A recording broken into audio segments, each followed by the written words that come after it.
6:55. Buenos días, dominicanos, dominicanas, ciudadanos y ciudadanas del mundo. Julio Martínez Pozo con los comentarios de los temas más importantes en el Sol de la Mañana en este miércoles 2 de septiembre.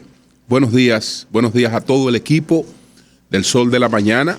María Elena Núñez, Víctor Gómez Casanova, Yolanda Martínez. Buenos días, Eury Cabral, José La Luz, Melton Pineda, Don Amaury Saibar, a nuestros distinguidos colegas de 5 a 7 de la mañana, a Yuri Rodríguez, Humberto Paniagua, Andrés Martínez, Álvaro Camaño, Mario Díaz en los controles. Buenos días, en el primer Santiago de América, Ramón Paulino.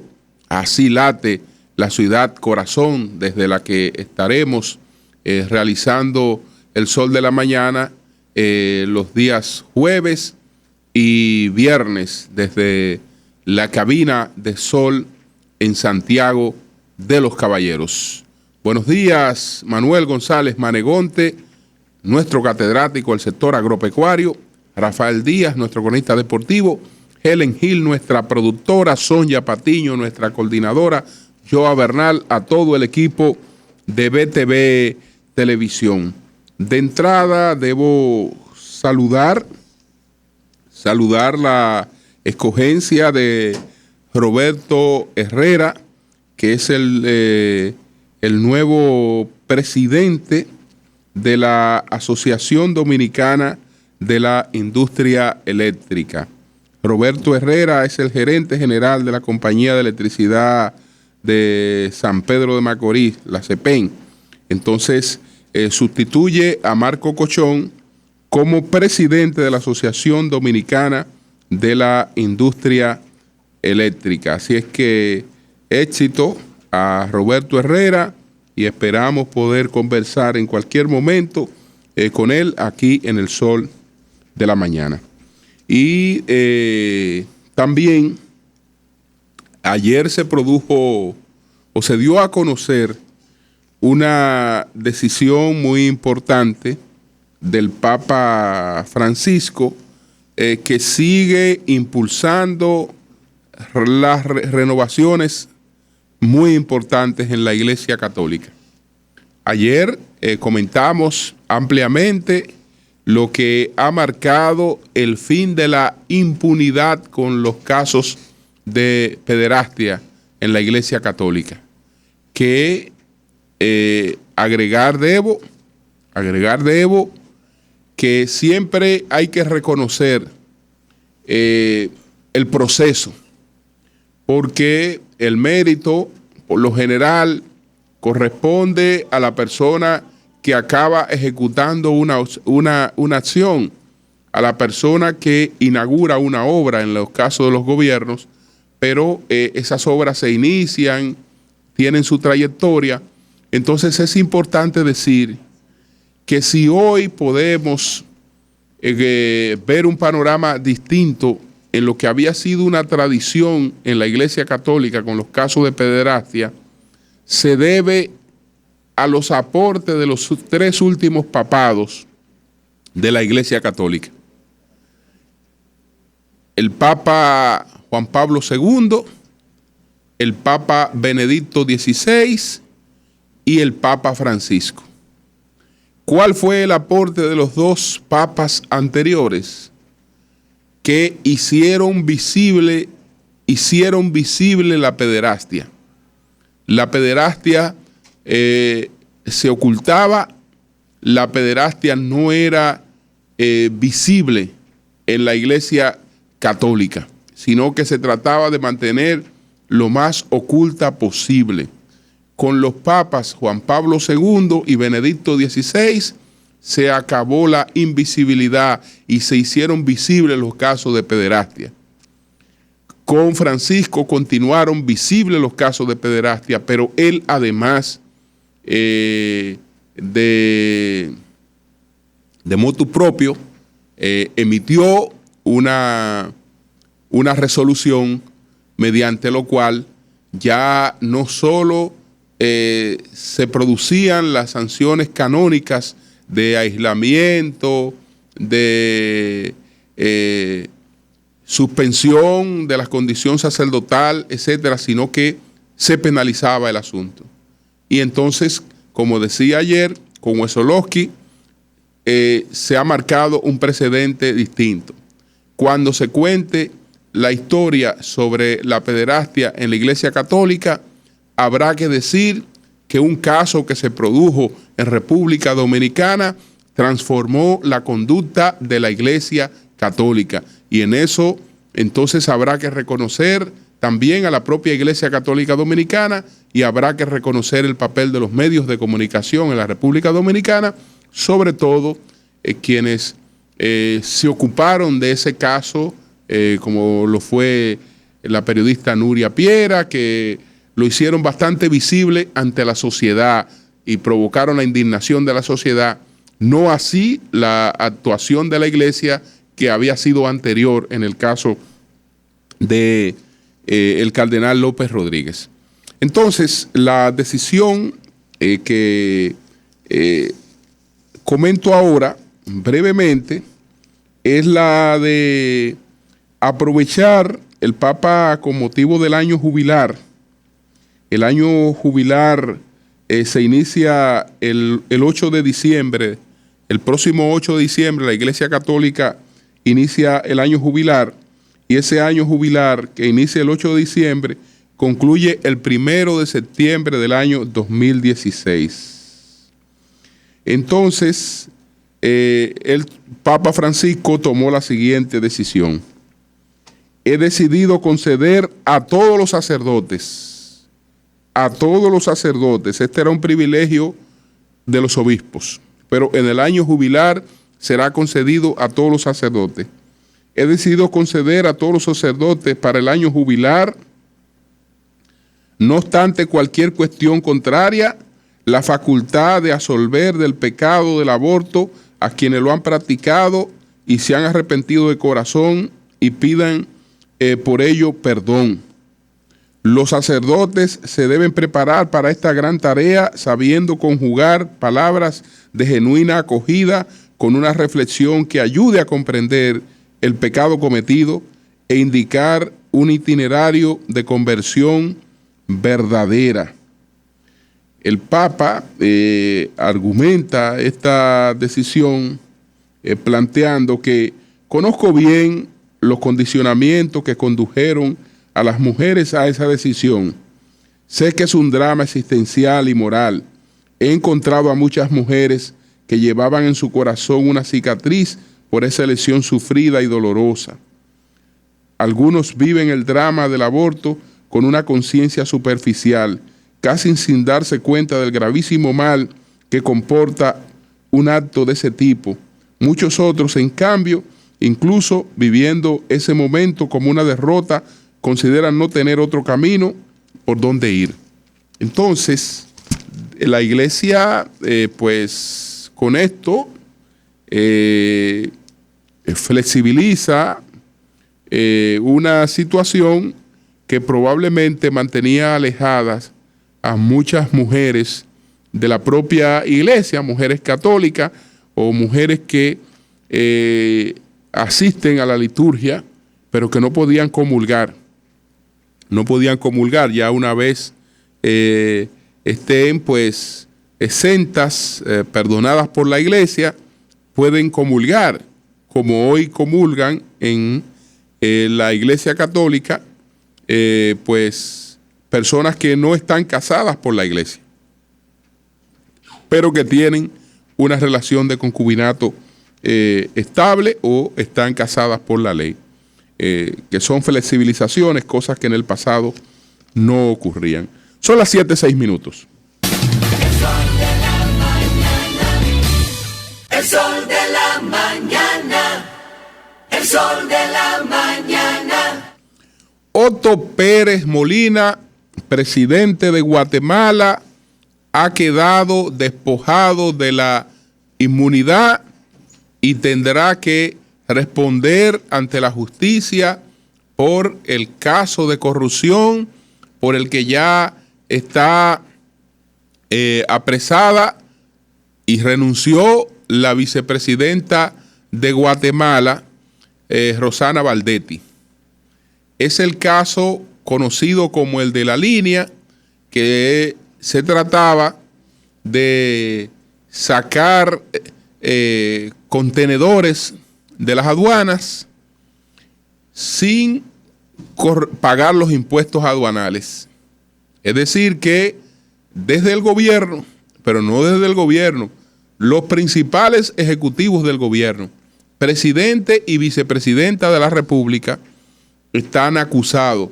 La vicepresidenta de manera directa, como la jefa de la operación, el presidente de la República, pues tenía información de que eso ocurría y no tomó las medidas para evitarlo.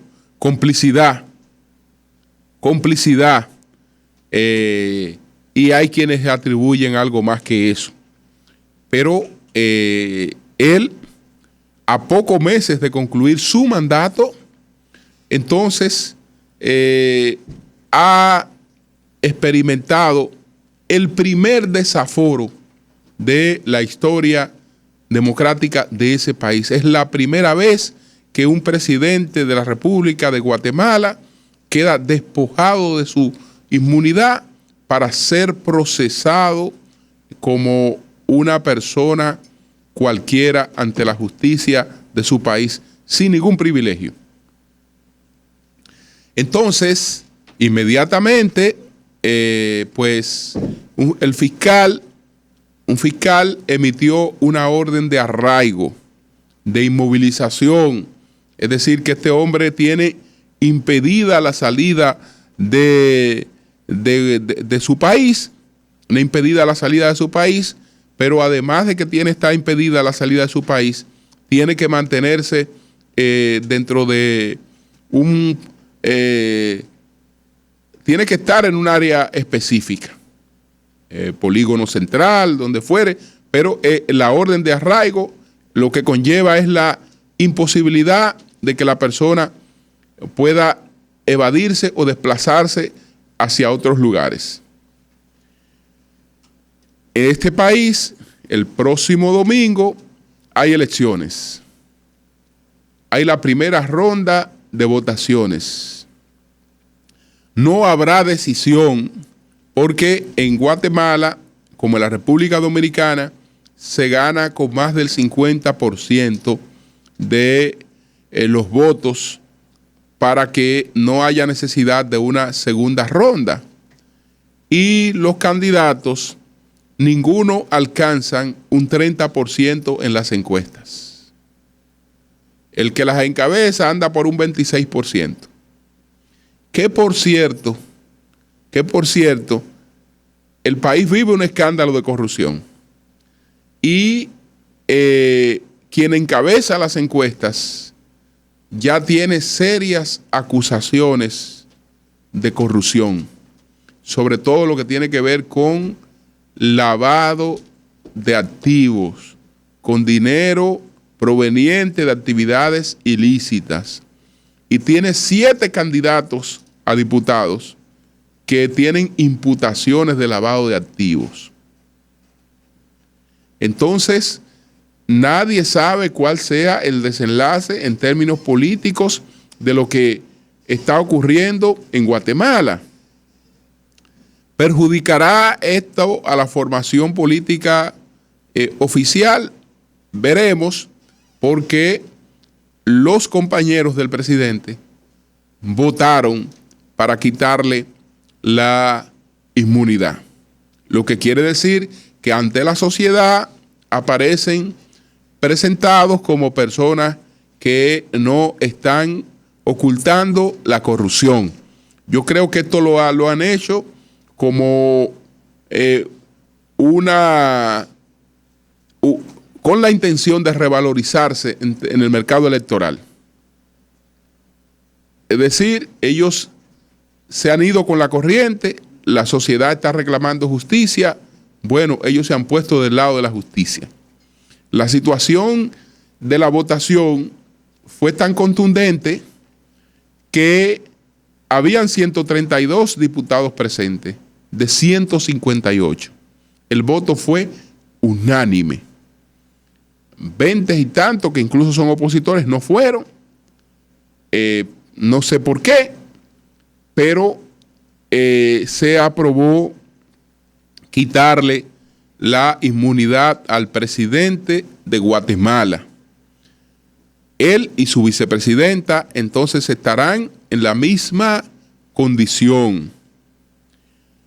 Todo esto parte de el hecho de que los fundamentos de la acusación pues así lo permiten. Así lo permiten. Entonces este hombre con 67 años de edad, después de haber llegado a la presidencia de su país, de haber tenido el privilegio de alcanzar esa meta, entonces ahora puede terminar con una condena judicial. Eso es terrible. Eso es terrible. Terrible. Pero así son las cosas. El mundo ha cambiado. La política ha cambiado, aunque mucha gente no lo perciba. La gente cree, mucha gente, que el Estado es el mismo de siempre. Es el mismo de siempre y que las sociedades son las mismas de siempre. Aquellas sociedades en las que un escándalo es sustituido por otro escándalo y las cosas que ocurren hoy no se recuerdan mañana. Entonces, mucha gente decide actuar por la libre y actuar por la libre sin necesidad, señores. Sin necesidad. Miren, hay que ser muy rastrero para tener la oportunidad, el privilegio de llegar a posiciones tan altas en la política y emplearla para cosas como esa. Para cosas como esa. Señores, el solo hecho de recibir un decreto,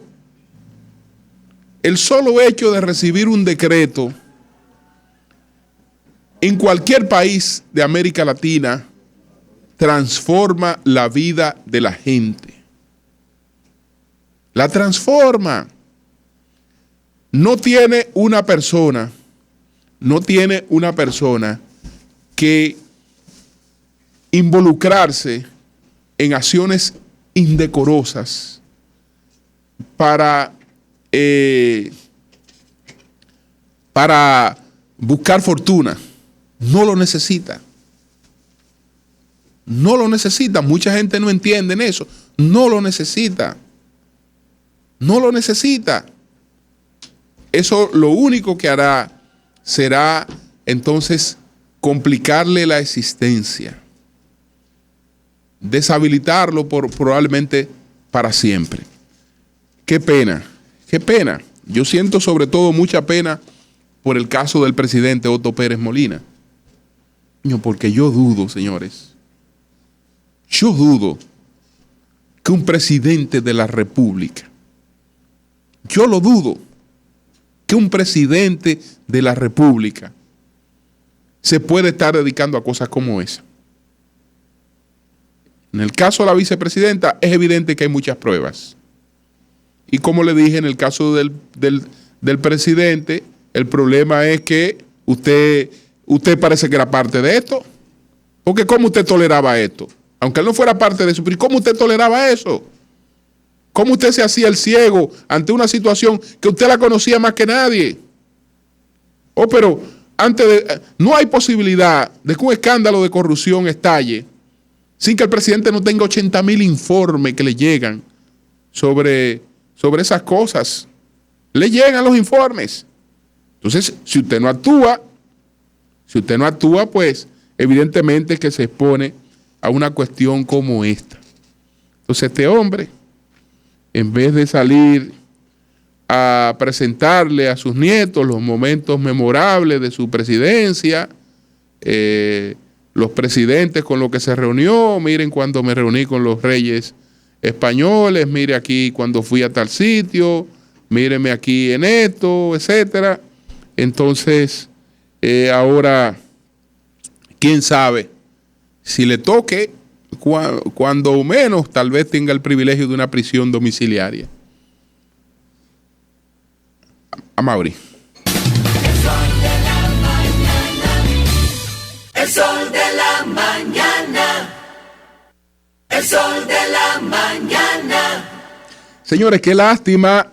Vamos a fracasar con la posibilidad de que Ambioris Nepomuceno Rodríguez, acusado de el asesinato de Paola Languasco, una abogada de Santiago de los Caballeros, de Puerto Plata, que la invitó a Santiago de los Caballeros y luego apareció su cadáver en una alcantarilla, su cadáver mutilado en una alcantarilla.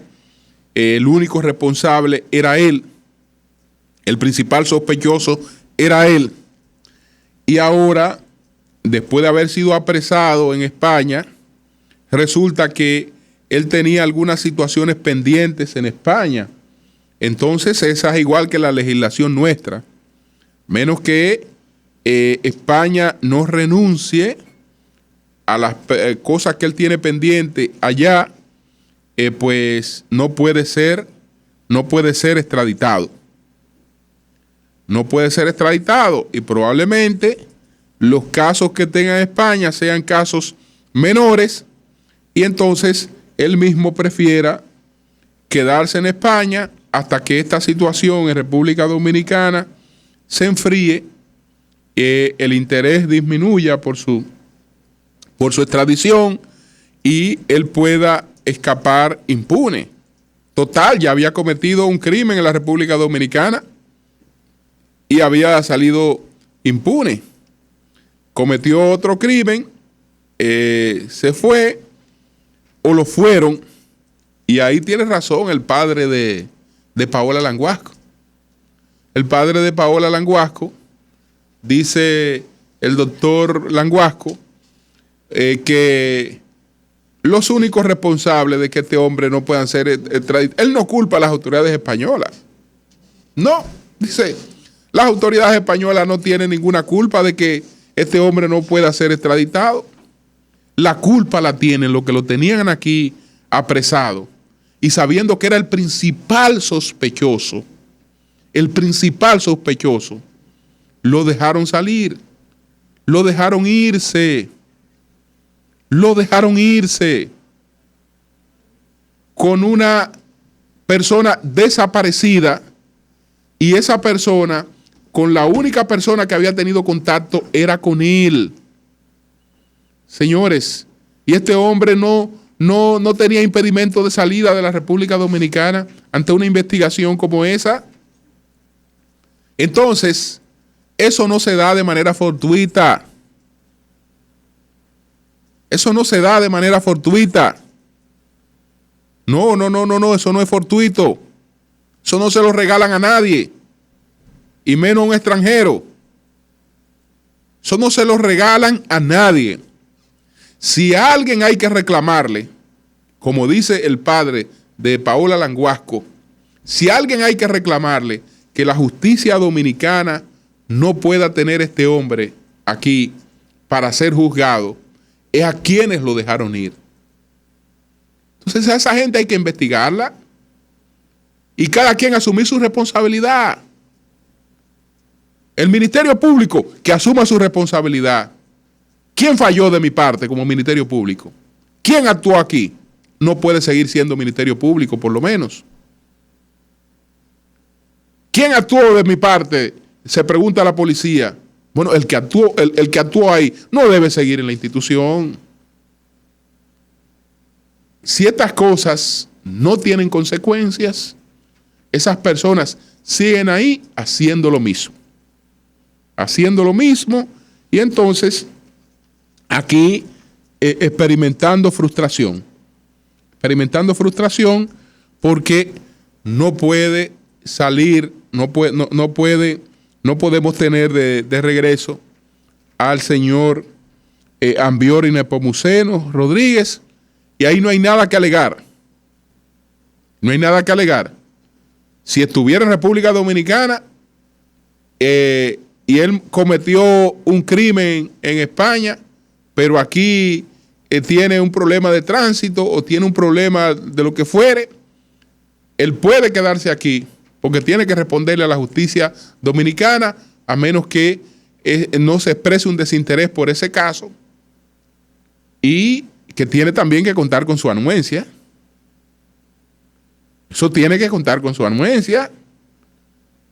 Cuando ustedes ven que la República Dominicana renuncia para extraditar a una persona, por lo general también eso cuenta con la anuencia de la persona, porque de lo contrario, él mismo puede alegar que hay una violación a lo que establecen las normas, porque él debe ser juzgado por los casos que tiene pendiente República Dominicana. Entonces, miren qué noticia tan desafortunada, pero esa la ganó nuestra falta de institucionalidad, la irresponsabilidad de quienes tuvieron que actuar en ese caso y no actuaron. 7:25 minutos. El sol de la mañana, el sol de la mañana. Bastante ridícula, muy ridícula, la decisión de la OEA de enviar una ayuda humanitaria a la frontera dominico-venezolana para las personas, para los colombianos que están siendo expulsados de Venezuela, que están siendo repatriados de Venezuela, que nosotros deberíamos buscar alguna orientación, alguna asesoría. Nosotros tenemos un plan lo suficientemente organizado y no hemos repatriado 500 personas. En Venezuela han sido repatriados más de 10,000 personas ya. Entonces, la OEA ha decidido enviarle una ayuda humanitaria. Ustedes saben cuánto va a enviar la OEA, le va a enviar $25,000. Ya han cruzado más de 10,000, de manera que le van a hacer llegar una ayuda de $2.25 a cada uno de ellos. Esa es la ayuda. Eso es la ayuda, una ridiculez, porque Colombia no necesita eso. El problema de Colombia y de esa gente no es económico, porque la economía colombiana es muy superior a la economía venezolana. Muy superior. Colombia es un país rico, Venezuela lo es también. Lo es. Pero la economía colombiana es muy superior a la economía venezolana. Colombia acaba de recibir un reconocimiento de la Unión Europea justamente por el comportamiento de su economía y la elevación del índice de desarrollo humano. Es por eso que los colombianos van a entrar sin visado a los países europeos que tienen la visa Schengen sin problema. Entonces, Colombia no necesita ese tipo de ayuda. No la necesita. Ahora, ¿qué es lo que ocurre? Miren, señores, Colombia hay un conflicto. Muchas de estas personas son desplazadas de ese conflicto. Usted no quiere estar en una zona de guerra. No quiere estar en una zona de guerra. La gente vive cercanas, digamos, a estos puntos fronterizos y entiende que desarrolla una vida mejor del otro lado, porque la Venezuela en la que ellos viven no es la Venezuela urbana, donde la delincuencia pues es un azote. No, viven en pueblos más tranquilos, pueblos rurales, y entonces ahí encuentran otras oportunidades, porque el combustible en Venezuela es subsidiado.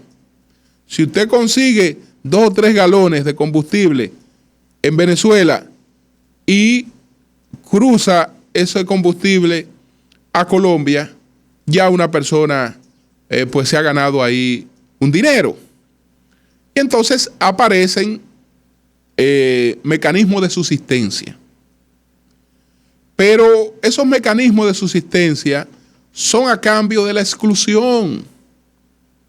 Lo que tiene que hacer Colombia es asumir su responsabilidad como Estado. Usted lo que tiene que asumir su responsabilidad como Estado. Esos son colombianos. Esos son colombianos. Entonces, fájense con sus colombianos a buscarle salida a la situación que se le ha presentado a esos colombianos. Y esa ayuda de esta gente que envíe esa ayuda a Haití. Envíen esa ayuda a Haití, pues esa ridiculez.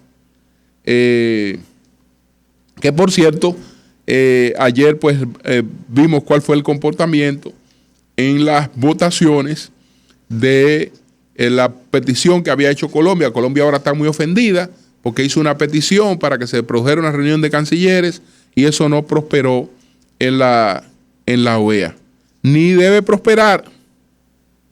Debe prosperar. Hay una situación humanitaria, pero hay un país que está en condiciones de responderle a esa gente. Y eso es lo que debe hacer, asumir su responsabilidad. Y punto. Cambio y fuera, Mauri.